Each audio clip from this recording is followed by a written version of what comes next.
Hey guys, here I am in Lagos, Portugal, wrapping up my trip to the cliffs over here. And in a little bit, I'm going to be doing a little walk quickly through Lagos Old Town. And then a few hours from now, we're going to jump on the bus to Lisbon.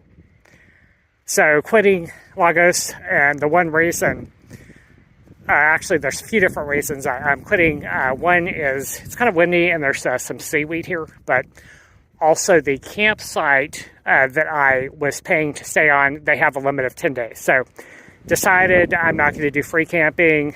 I don't want to risk getting a fine here. Plus the seaweed, time to move on to some other destination here. Plus it's a little bit, cold. The weather's going to be turning a little bit cooler with the wind like this.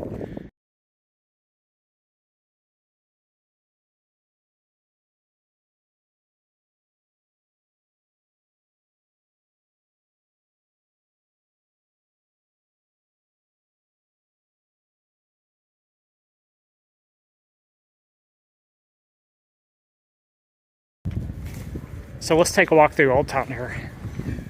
You've got some restaurants and hostels around here. This is Hostel Cloud 9. If you look at a map, this is kind of where the young people hang out at. Trendy places around. They have some nightlife here as well, but I didn't partake in that. Just mostly here for the beach. So if we go on the other side of town, which is where I ended up when I got off the bus before, that's where all the resorts and the families are. So let's see.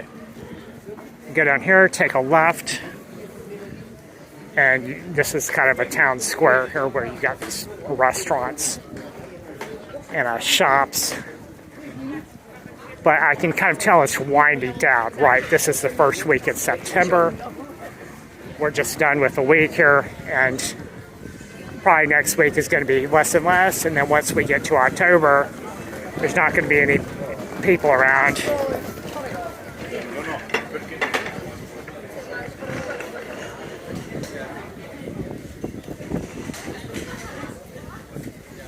But I guess I kind of like, the vibe here is alright, but I like Tenerife better. It's just it's a little bit more laid back than Lagos. This is a more upscale, a little bit. So the prices at the hostels are between $25 and $70 a night. 60, 70, something like this. I met a group of young ladies who were staying here the other day, and they told me where they were staying at. Top City Hostel, which $60 a night. That's a pretty steep price there for a country that is not really very expensive, outside of this area, right? So let's see here. We're going to go down here and take a right, and we're going to basically be at the water here. So we're going to go over here. Let's take a look at the marina for a second here. Here's the waterfront, guys. So you have these little boat tours here. You have a marina down here where you got sailboats and you got people docking up. So you got some pretty expensive boats down here. Saw a couple of catamarans down here. So I saw a couple of catamarans up here that I'll take you guys by. That must cost, these boats must be $700,000. They're pretty high-end, private vessels down here. Let's go take a look here. And you got also these people who sell these souvenirs, most of which are not authentic, right? So here we got this footbridge. If you go over the footbridge, that kind of connects the marina and the resorts over there with this side, right? So over there, the families, and you got some upscale cafes here, and you've got these big boats here. fancy private yachts here. Catamaran guy here. And let's see here. Got some other yachts here. They're doing probably a nightly stay here. And then they're going to take back off. I saw one guy from France here. So the wind, you can see the wind's kind of blowing really badly here. Well, it's not horrific, but it is blowing pretty badly, you know, if you're a beachgoer like I am.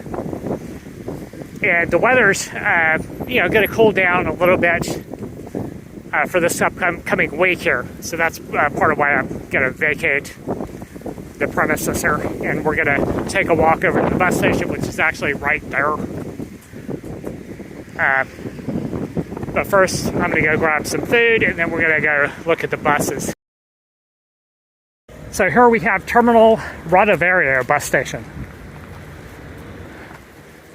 There's also a small train station, which is over there. So I'm going to take the bus here.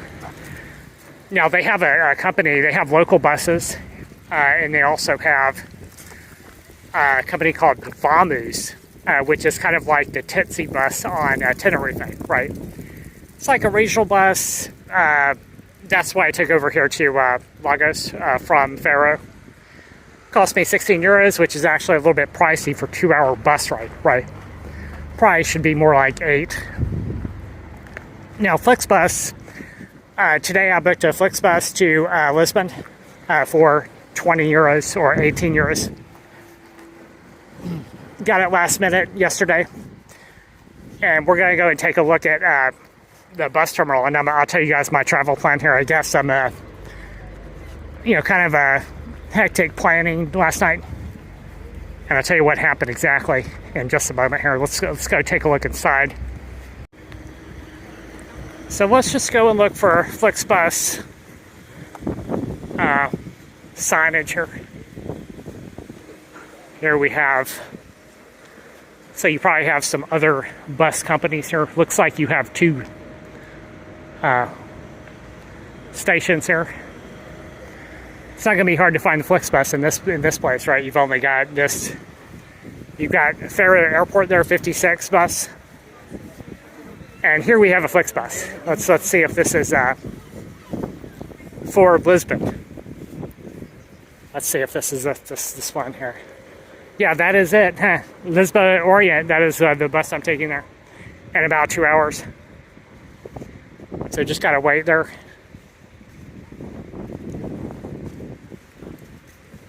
Let's see here.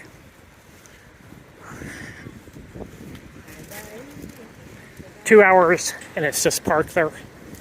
So this is the Flixbus stop here, it looks like. So it looks like we have several other local bus companies, one called Eva Transport here. And then this bus is about to run me over here. This is Vamus here. So I'll give you guys an update on my travel plan here. So I wasn't sure whether I wanted to stay in South Portugal longer. So given the wind and the weather is not, you know, very warm here, or it's starting to cool off a little bit, and also my campsite, they only allow 10 nights. So I've been here 11, did free camping one night, decided I didn't want to risk free camping again because it's not, it's kind of discouraged here in South Portugal. So I didn't want to risk that. Didn't want to pay for a hostel because it's a little bit more expensive here. So I decided to vacate and go to Porto. So we're going to do a bus trip to Lisbon first. Then we're going to do another bus trip to Porto and check around Porto. Porto has some scenic buildings and historic sites and things like that to explore. They have cheaper hostels than Lagos, so it's a bit more affordable of a destination here. And then I also, after that, I do have some other destinations planned and scheduled and paid for as well. So I was looking in Porto, and I had this hostel in mind that was affordable, had good reviews. And last night I went to book it and it was fully booked up. And I was like going, oh no, right? I can't find any place to stay. That's a reasonable price here. So checked a couple hours later, about 8:30 p.m. I saw that they had another bed available there at the hostel. Booked it. You know, it's one of those hostels that has good reviews and is also kind of a very low price or reasonable price for Portugal. Got that booked up for a week. I also then went to book my bus trips on Flixbus. And then after that, I booked another Flixbus away from Portugal to another country. We'll be going to another country. Booked up another hostel in another country, and I'll leave that as a mystery. Got that, then got another flight back to Albania, right? So going back to Albania, gonna wrap up about 85 days in Europe, right? Or the Schengen zone. Gotta vacate Europe, go back to Albania yet again, and we're gonna take it easy over there in the Balkans after this trip. All right, catch you guys on the bus here.